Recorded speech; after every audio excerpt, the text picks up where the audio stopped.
coverage you won't find anywhere else.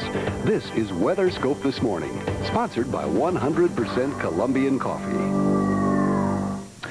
It is Monday, February 5th, 1996. Thanks a lot for making the Weather Channel part of your Monday on this Weatherman's Day, Weather Person's Day, I guess you could say, 1996. We'll say Weatherman. Mark Mancuso and Vivian have to say Weather Person. That's true. That's a nice little pin right there. That's right. Yeah, we got the Xerox company sent us all these. There's a little thermometer on it and the Olympic pin, and it's got, what do they call them, Iggy or something? I don't know what they call our Olympics. Izzy. That's right. That's right. So he's there, and a working thermometer, it says, and so far, we're still hanging in there at about 55 degrees or so. But I tell you, I'd love to see 55 today. I would. You know, Weatherman's Day commemorates one of the nation's first weather observers, a doctor in Boston who kept weather records from the late 1700s through the early 1800s. That's right. And again, remember, though, we're in sales, not management. We can't make it. We just got to tell you what it's like. So just in case you wanted to hang the weatherman this weekend because it's been nasty, and this morning is a frigid one as well. Look at the record low temperatures so far this morning.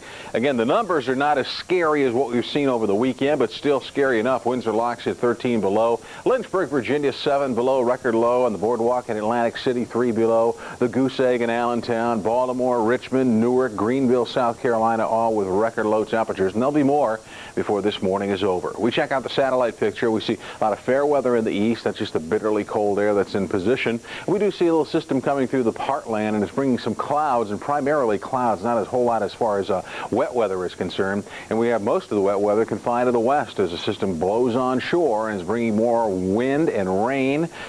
Some very high mountain snow, but more treacherous is the ice in some of the valleys of Washington, Oregon, and Idaho. Some freezing rain and drizzle there.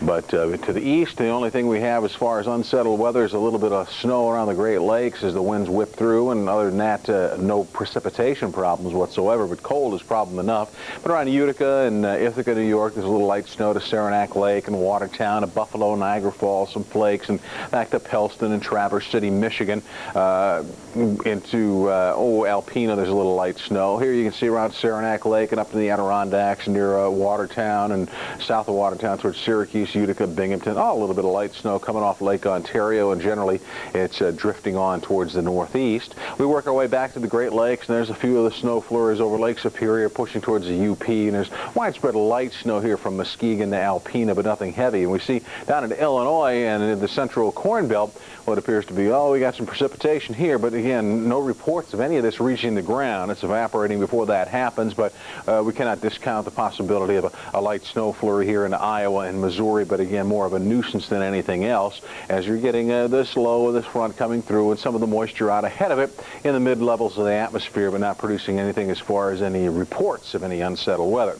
Here are the numbers for you in the northeast and in the Great Lakes. Read them and weep, as they say. 4 in Boston, 9 in New York, 5 in Philly, 6 in D.C., but at least they're on the positive side of 0. Pittsburgh and Cincinnati are both 2 below. Detroit is 1 below, or 1 above 0 right now, but winds are strong in the lakes. The wind chill in Detroit feels like 28 below, 21 below in Pittsburgh's the wind chill. Boston's at 22 below, New York 17 below. Bundle up, my friends, as you head on out.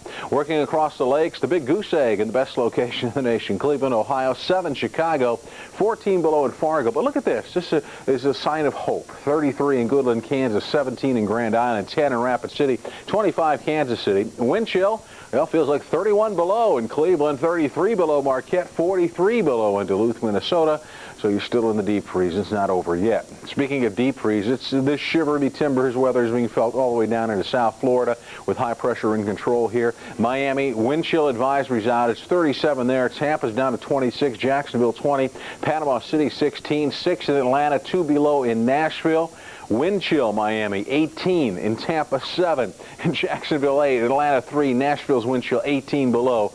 So once again, it is bitterly cold. A lot of the schools in the Southland are still going to be closed today because of the cold temperatures.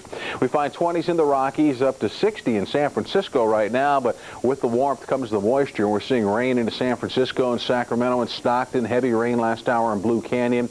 Rain to Paso Robles and San Luis Obispo. And then up towards Seattle, we've seen a little bit of rain, and at times mixed with some freezing freezing rain as you work your way into the valleys of Oregon.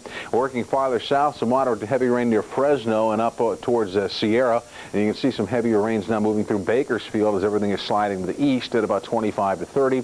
There was enough rain there this weekend that the Pebble Beach Pro-Am had to be canceled in the Monterey Peninsula because Spyglass Hill, Poppy Hill's too wet for them to play. So they had to cancel the tournament. First time they had to do that in about 20 years in the PGA Tour. Now we'll look at your forecast for the rest of your Monday. Here's Rick. Bruce, let's start with the midday forecast map and then move on to this afternoon where we find the high-pressure ridge over the south, dome of high pressure, a lot of stable but cold weather conditions. Bruce just showed you the wind chill.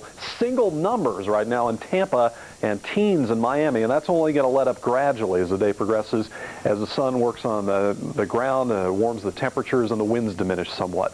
Little light snow through the Great Lakes, heavier rains and snows for the west, and in California in particular, snowfall only at the highest elevations above 7,000 or 8,000 feet. In the northeast, the snow will be light, mainly confined upstate New York and northern Vermont, northern lower and upper Michigan.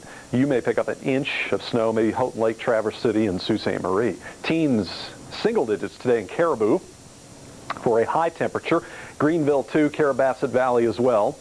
Teens later at Worcester and Buffalo. 20s around Chicago, and 20s this afternoon in New York City, Cincinnati, and back around Cleveland. With a high-pressure area in the south, sunshine in abundance, no precipitation at all, and after an extremely cold, in some cases record-setting start, afternoon temperatures will moderate somewhat to the 20s in Knoxville and Nashville, and Winston-Salem to the 30s in Macon, Georgia, 40s around Jacksonville and Pensacola. But back on the western side of the high-pressure ridge in the south winds, we'll see 50s, San Antonio, Dallas, and Wichita Falls. That looks like another quiet day for the northern plains and the Great Lakes. And it's going to be cold, but not as cold as it's been lately. International Falls, Minneapolis, Green Bay, and Madison. Look at the downslope, the effect of the downslope winds in eastern Colorado, pushing temperatures to the 50s today and the 60s around Denver, Boulder, and Colorado Springs tomorrow. Check on Wednesday. How about 80s over much of Texas and 40s returning to Kansas City and St. Louis, 30s to Chicago and D.C. as well as Minneapolis and Bismarck. The bottom line is this week, in most cases, will be much, much warmer than the past week has been. In some spots, there will be a 100-degree temperature change from a couple of days ago to about the middle of this upcoming week. Precipitation, Tuesday, light. Same story on Wednesday, just a couple of minor systems racing across the country on west to east jet stream winds. Looking ahead to Friday, as we see it now anyway, no major storms on the map. We'll be right back. There once was a man and a bean. In the shadow a mule could be seen. They walked in the plain, soon found acres of land that were ripe, fertile and green. It didn't take long for that bean to grow strong and become 100% Colombian coffee. What, mon ami, you are expecting a rhyme, maybe?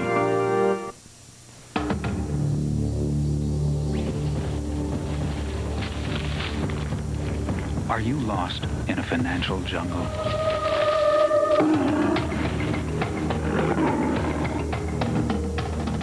What you need is someone who knows the ropes. Someone you can count on for advice and financial information. MetLife can help you tame the risks and help you make sense of it all. Get Met. It pays. These are